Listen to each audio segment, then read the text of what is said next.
now.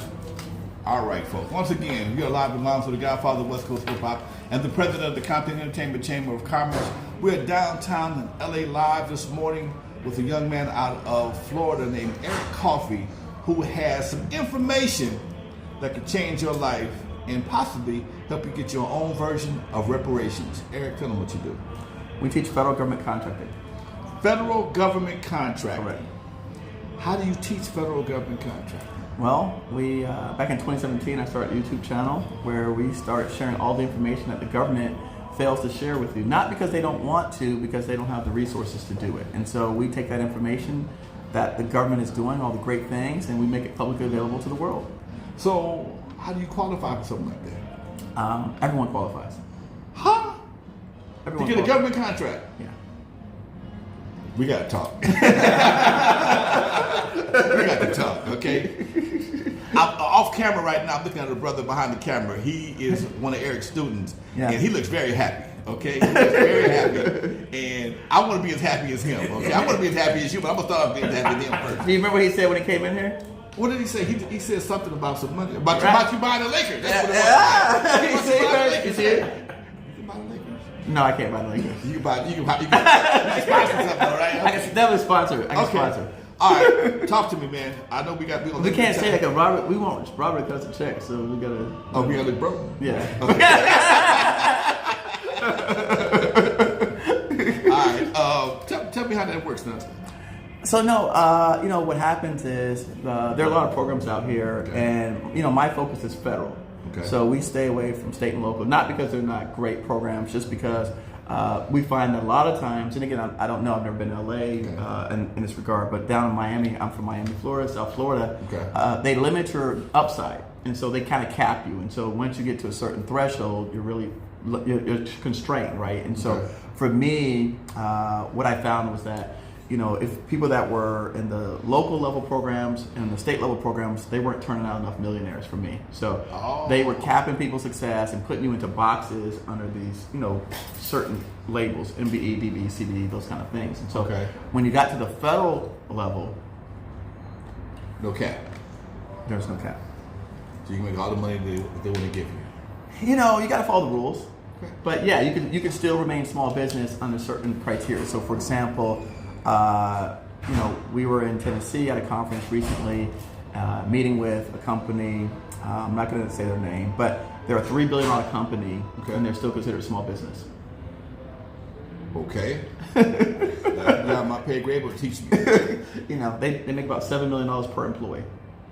$7 million per employee. Yes. And they still considered a small business. That's correct, because the way that the small business standards work is based on the industry sector and the codes that you determine. So some codes are based on revenue, some codes are based on number of employees. So if your employees count stays below 500 or 1,000, you can still remain small business and make unlimited money. Wow. It's knowing the law and the rules. That's what I teach people, and that's how I teach them how to get around all this stuff. Before I forget about it, what is your podcast name? I got GovCon Giants. It's GovCon Giants. It stands for Government Contracting Giants. Okay. On my podcast, we interview the top small businesses around the world. Okay. We feature them: Washington Technology Award winners, Inc. 500 winners, SBA Award winners. And so I grab those brothers and sisters and minority suppliers that we don't know that, like in your backyard, are doing $100+ million contracts, 800 employees, run their own private equity funds. These are my friends that no one even knows they exist. That's good. Let me tell you another stat. Go ahead. In Miami, South Beach, there's the marinas. There's 400 boat slips. 5 of them are owned by black people. I love it. 3 of them are my friends. They do government contracting. Wow. Yeah. And for those who don't know, a 400 boat slip ain't no joke. Okay. You're talking about These aren't regular boat slips. It's South Beach these ain't Marina. rowboats. This is South Beach Marina. This is not. Okay, you talking about yachts? Yeah. All right. Baby folks. yachts, not like Jeff Bezos stuff. Okay. But we run into Dwayne Wade regularly. All right, there you go, folks. Now, so to subscribe to your channel, It's free. and it's free. Okay, subscribe to your channel and become one of your students. How long would it take you to get somebody to get up and running to qualify to go get a government grant? Not grants, contracts. Contract. Very different, by the way. Right. Huge difference. They got to pay it back. It's a whole different situation. You got to work. So grants. We'll talk about that because a lot of people just hear contracts and they think grants, contracts, and interchangeable. And there are just as many grants as there are contracts. Okay. However, contracts are long term. Okay.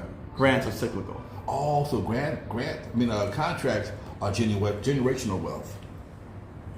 You can put your whole family to work. Yeah, we have some contracts that I think Ramon was talking about. Some contracts he has that are 5-year contracts. We have 5-year contracts. Some people don't have 10-year contracts. Some people don't have 15-year contracts. You will not be able to do that work. You'll be off and gone. Your kids be doing it. Your kids be doing it, and that's your contract that you sign while you're alive. Wow, this is some next level stuff, folks. You're live with Lonzo. Thank you. Keep talking, man. Well, as you see, I have my team here, and so Randy off to the left, she supports our business development program where we help businesses that are already established, that are already successful in the corporate sector. We help them bring them over into the federal side, and so we essentially stand up their brand new arm of their company, and we grow and build that out. And so, for example, we're here in California because we were supporting a company that builds Amazon and Tesla facilities. They build them out, they renovate them, they retrofit them. Okay. In fact, they've been tapped to do the new, is that Samsung, Randy? So Samsung is doing an $18 billion facility. This company is going to be managing all the safety, a lot of the CM at risk work, which is construction management at risk. And so they're going to be tapped to do that, but they don't do federal contracts. Why not? Because they don't know how to do it. So it's such a mysterious thing that a lot of people, this is not taught in schools. There is no curriculum you could take other than mine. I mean, there are some people coming out with courses, but we have a curriculum. That's a difference. Okay. They got modules. We've got courses on top of courses. 1, 2, 3, 4, 5, 6. Yeah, because we take it from A to Z. Okay. Right? Because it's not enough in a 7-hour window or a weekend time to learn how to do this. However, I've proven the system. So we've had about 3,000 students go through my programs. We've done $200 million in student contract wins, not including me, just students. Say again? How much? 3,000. Oh, we've had, I don't know the tallies. I know, but Eric, 3,000 students. 3,000 plus students. We've had $200 million in contract wins. And you don't even know these people. Wow. They're regular people, like Ramones of the world. That again, but no one's bragging or boasting or showcasing them, so we don't never hear about them. So we don't see them as examples of what we can be and what can be done. So that's what I do. They don't wear chains. They're not wearing chains. That's the problem. That's the problem. Oh man, they don't ride down the hood and Rolls Royces and stuff trying to floss on people. No, because they making real money. They don't want anybody to know they got no money. When you make it right, you got real money. Nobody. The thing is, they're not entertainers. So they're not in that industry of putting yourself out there that way. Okay. Which, in fact, a lot of times is better because why? You can just be a regular person, not feel like your life's threatened, or feel like somebody wants to rob you or anything. Because you can walk around the streets because nobody will know you are. Right. Except like J.P. Morgan Chase, people know you. Okay, that's all. But that's all that matters, right? That's all that matters. When you come here, your check's cash, and I can take your check and write my name on the side, and it's still cash. There we go.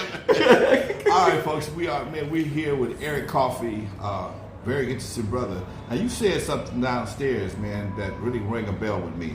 You said something to the effect that if more black people knew about this could be our own version of reparations. Explain that.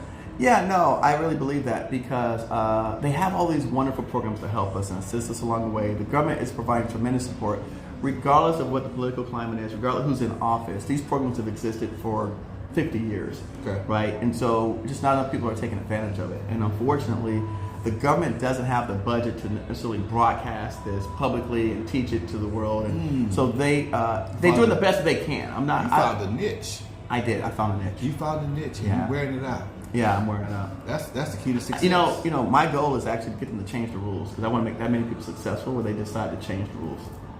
Okay. All right. Well, let me get mine first. Let me get some of this money before they change. Now, quick question. Sure. You have to have a college degree? No. You have to be a citizen? Yes. No. Right. Oh shit. Nope. Actually, we just released a podcast yesterday that says how non-citizens can win contracts. That'll be the first podcast you pull up if you pull up my link right now. You don't have to have a college degree. No. You have to be in business for a certain amount of time. No. You can start a new business right now and go start and get a government contract. Yes. What other pitfalls? Child support, that stop you from having a government contract. No. Okay, these are some pitfalls the brothers have. I got people with felonies that win contracts. That was my next question. Felonies win contracts. I actually had a guy with felonies. I have several people with felonies that won contracts. Unfortunately, I had to take down his video because he was so successful that his former boss sued him. He didn't want to pay his checks, so he owed him some commissions.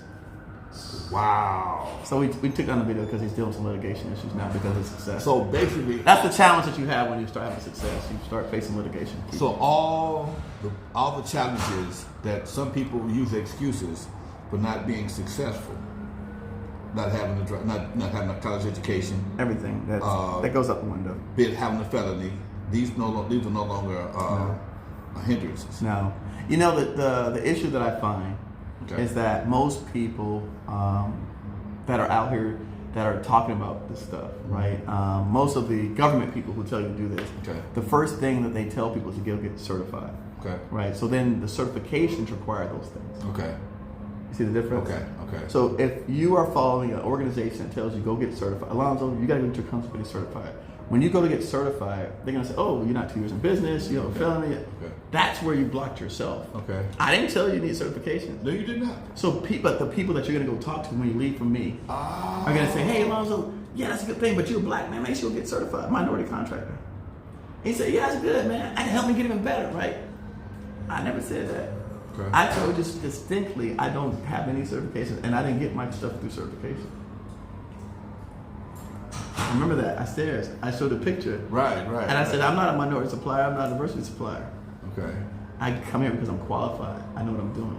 Okay. So if you go down the certification path, that may, some of those challenge things that you brought up may become hindrances. Okay. And then you then in turn assume that it's the government contracts keeping you out because it's the certification you can't have. That the government don't tell you need a certification. Right. The problem that people have, and particularly minorities, suppliers, is that everyone tells you the government has $500 billion. 23% is supposed to go to small business. So they go, "Oh man, I get 23%. I said, "Well, hell, what about 77%? Right. 77% go to people that ain't certified, that don't have to sign a box, that don't have to put nothing on paper. Why not go that way? Okay, you don't qualify for cert because of your record, because of your history. Okay, well, I don't want that. I don't want the 20% anyways. I want the rest of the pot. Okay, that's a bigger pie. That's a bigger pie, but we don't think that way because people push us through these certification doors. They push into boxes to go through MBE, DBE, SBE, CBE, you name it, BE, Disability One, Veteran, blah, blah, blah, blah, blah, blah. Okay. So those things have stipulations like the citizenship rule. So you box yourself in, but you get boxed out at the same time. And then you blame somebody that says, "Oh, well, Eric, that's not what they told me." Right. I didn't tell you to get the certification. You decided that was going to be an advantage. So people take a lot of what I teach and then put their own spread into it, a little flavor, and then go grab somebody else's stuff, and then they tell them to go do this other thing, and then they go, "Oh, that didn't work." But I didn't tell you that. And so, as I get a chance to now, after doing this for 5 years, I find out from people, I'm like, "Well, what happened to you? What was the challenge?" They said, "Oh, I didn't qualify." So tell me more. Why didn't you qualify? "Oh, because when I went to get DBE, they said I have to be in business 2 years." I said, "But who told you to get DBE?" "Oh, when I went to the PTAC, right? Procurement Technical Assistance Center. Free agency that supports small businesses. Great place to start." Okay. They can't help you unless you have a track record of potential for success. That doesn't mean the government is not the one putting that rule on you. Okay. If you go straight to the Army, they didn't say that you have to be in business. They didn't say that. Right. So the government themselves, the solicitations are not putting those stipulations on people. The certifying agents and people and all these other, I call them certification mills, are essentially the ones that are basically strapping us down and restricting us from pursuing these billions of dollars that are out there for everybody. This reminds me of that movie I saw with Jonah. War Dogs. Yeah, War Dogs. Correct. They were getting government contracts. You get guns and they stuff. weren't certified. They weren't certified. They made a shitload of money for But they tell us to get certified. And watch War Dogs, folks. Watch War Dogs. Same thing. They would get military contracts to buy guns. And I never understood why they would have to. Why would the military have to go get a contract to buy guns? But they too busy fighting the war. They ain't got time to go buy guns. So what happens is the government, because of the bureaucracy and the way it's structured, cannot go out and find the best contractors. So they only get the best people that come to them. Oh, there you go, folks. That's your answer. So if you don't come to them, they're not coming to you. So you wonder why so many things go undone, unchecked. People not because they don't get the best people. They get the best people that come to them. That's the distinction. Ah. And so I don't care if you have the best set of gloves in the world, right? That do all these funny things and do all this magical stuff, and I know the troops could use my gloves. Right. If you're not in the system, they can't come to you. They can come to you and ask you to put yourself into the system to become eligible to participate. Right. But they can't just come and buy your gloves without you being registered or being in the system, or they can't. They don't have that ability. So unfortunately, that's something a nuance that we are all kind of missing the boat on. And that's kind of the area where I teach people, and I play in that arena. Well, everything you're saying is nothing backhanded, no underhanded. It's all my stuff is above board, man. There's nothing above my stuff. I sign contracts. Okay. Now, I'm saying this for my audience, make sure they realize that this ain't no backdoor. This is not a backdoor. This is not. It's public information. The problem is it's buried under thousands of pages of documents. You gotta read. You gotta read. We don't like to read. Yeah. What they say, you want to keep a secret from us? Put it in the book. Wow. Folks, we're with my man Eric Coffie. Check out his podcast, which is GovCon Giants. Check it out. I'm gonna check it out. I'm gonna subscribe to you today myself. Yeah. Check me out on YouTube. Just Google me, Eric. Okay. My last name is Coffie. Okay, folks. Eric, man, thank you for the time. I appreciate it. Anything you want to go say before we step off? No, I like to tell people that the opportunities are real. They exist. I personally, it doesn't matter to me what you look like, what your background is, where you come from, how you talk funny, you don't talk English, it don't make a difference.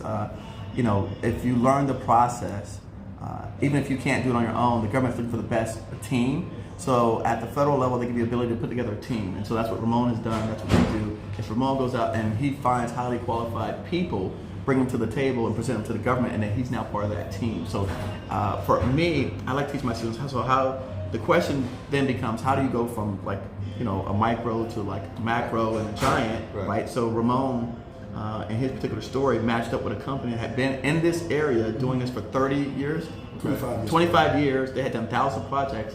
Again, they never worked with the government before. So he came on and said, hey, let's bring your capabilities to the government. I'm going to be your partner in on that. And so now he's partnered with a company with a 20-year history. Man, look at that. He didn't have to start a business. He didn't have to have a 2-year history. He didn't even need no money. And guess what? Now he brings it to the table, and Ramon does a $50 million contract. Ramon can get paid too, folks. I'm interview Ramon also. Ramon can get paid. He got a couple dollars up here. So you see that how you can take and you look. You don't have to you don't have to have all of the tools. You don't have to have all the resources. You could go out there and find people that have the tools and the resources and bring them to the table. What did I tell you? We're dealing with people that build Amazon facilities and Tesla facilities. I ain't never been to California but 3 times in my life.